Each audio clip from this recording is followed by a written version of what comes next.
여러분들 안녕하세요. 반갑습니다. 성실한TV 하면서 회계사입니다. 얼마 전에 넥슨의 창업주인 김정주 회장이 돌아가셨죠. 그 갑작스럽게 생을 마감하셨는데 그 유족들이 얼마 전에 상속세를 납부했다고 합니다. 유족들이 낸 상속세는 얼마였을까요? 네, 6조 정도 됐다고 합니다. 이거보다 더 많은 세금을 낸 케이스는 몇 년 전에 돌아가셨던 이건희 회장님께서 돌아가시면서 그 유족들이 낸 12조의 상속세가 큰 화제가 됐습니다.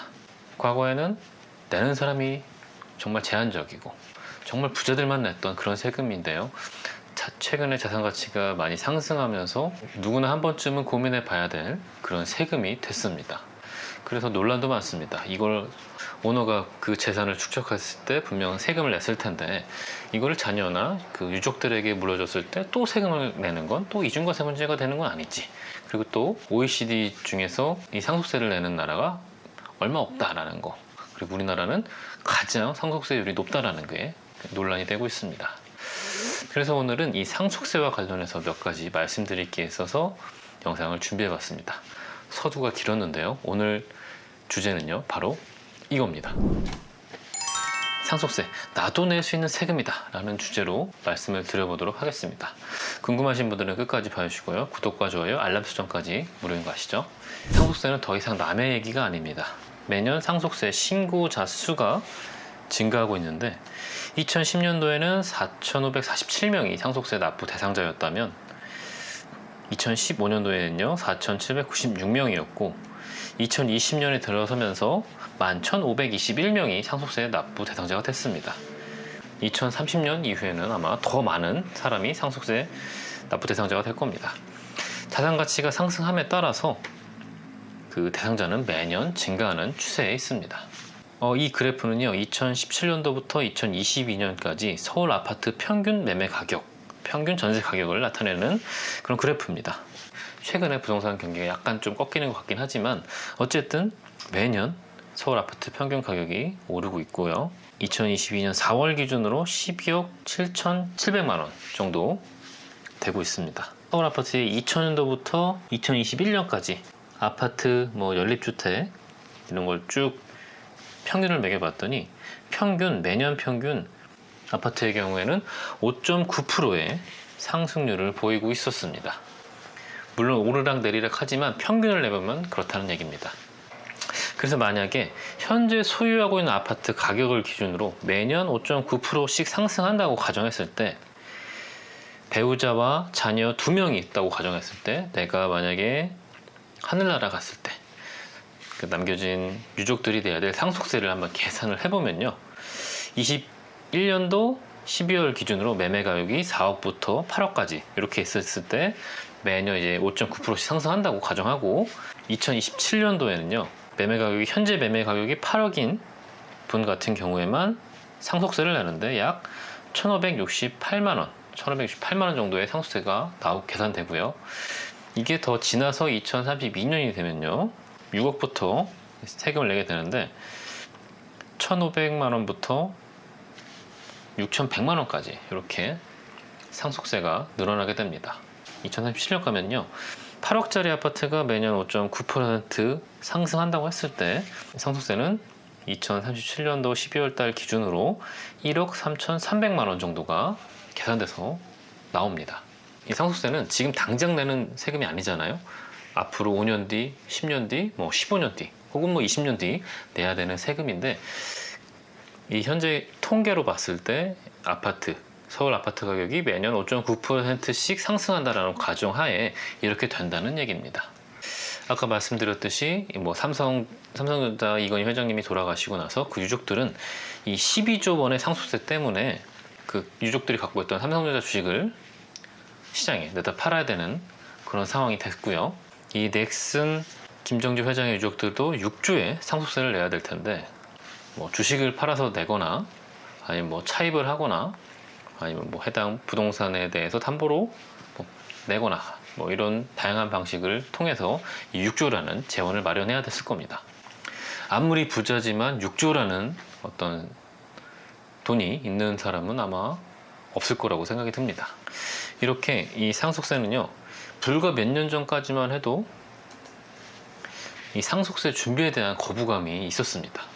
이 상속과 관련돼서 뭐 이제 여러 뭐 상담, 컨설팅 같은 걸 하게 되면은 이 상속세 준비 얘기를 하면은 그 당사자들이 좀 약간 기분 나빠하는 뭐 그런 경향이 좀 있었습니다.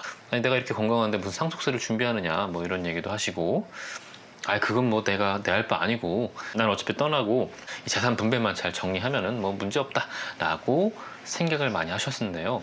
이렇게 상속세 대상자가 점점점 늘어날수록 요즘은요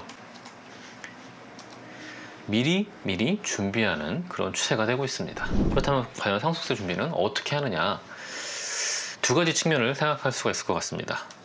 하나는 상속세는 줄여야 될 거고요, 상속세 재원은 미리 마련해 주셔라 라는 얘기를 좀 해드리고 싶습니다. 상속세는 어떻게 줄여야 되느냐, 뭐 강론으로 들어가면 굉장히 다양한 얘기가 있겠지만 크게 저는 4가지 정도 말씀드리도록 하겠습니다. 첫 번째는요, 배우자 공제를 활용하는 겁니다. 배우자가 있다면, 그러니까 예를 들어 내가 하늘나라 가는데 내 아내가 있다면 그 배우자에게 최대한 많이 상속을 하는 겁니다. 이 배우자한테 최대한 많이 상속하면 최대 30억까지는 상속세 공제를 받을 수 있기 때문에 전체 가족의 상속세를 줄일 수가 있습니다. 그리고 두 번째는요, 부동산 같은 경우에는 꼭 감정평가를 받으시라고 말씀을 드립니다. 이 부동산 같은 경우에는 시가를 기준으로 이제 평가해서 다 신고 납부해야 되는데, 이 시가라는 게 아파트나 뭐 이런 특정 부동산 같은 경우에는 딱딱딱 정해져 있습니다. 하지만 그 정해진 가격은 매우 높은 가격이 될 수가 있어요. 왜냐면은 내 부동산과 유사한 부동산의 매매 사례 가격이 바로 시가로 될 수 있기 때문이죠. 그래서 아예 애초에 그냥 감정 평가를 받아버리면 시가 중에서도 낮은 시가, 그 중에서도 낮은 시가를 적용해서 평가를 할 수 있거든요. 또 이 감정 평가사들만의 노하우가 있습니다. 그래서 부동산 같은 경우에는 그냥 아예 감정 평가를 받으시는 게, 감정 평가 금액도 시가로 인정받기 때문에 이 시가를 최대한 낮은 금액으로 평가할 수 있는 감정 평가사들의 노하우가 있습니다. 그렇기 때문에 그걸 가지고 그 시가를 좀 낮춰서 신고할 수가 있게 됩니다. 감정 평가 수수료 공제를 받을 수 있기 때문에 절세 효과가 또 있습니다.